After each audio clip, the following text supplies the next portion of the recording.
حضرت علی کرم اللہ وجہ فرماتے ہیں، اگر کوئی تم سے بھلائی کی امید رکھے تو اسے مایوس مت کرنا، کیونکہ لوگوں کی ضرورت کا تم سے وابستہ ہونا تم پر اللہ کا خاص کرم ہے۔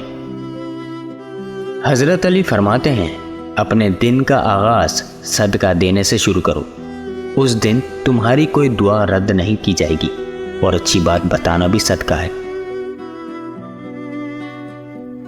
حضرت علی کا فرمان ہے، زندگی کی اصل خوبصورتی یہ نہیں کہ آپ کتنے خوش ہیں، بلکہ زندگی کی اصل خوبصورتی تو یہ ہے کہ دوسرے آپ سے کتنا خوش ہیں۔ حضرت علی کا فرمان ہے، رزق کے پیچھے اپنا ایمان خراب مت کرو، کیونکہ رزق انسان کو ایسے تلاش کرتا ہے جیسے مرنے والے کو موت۔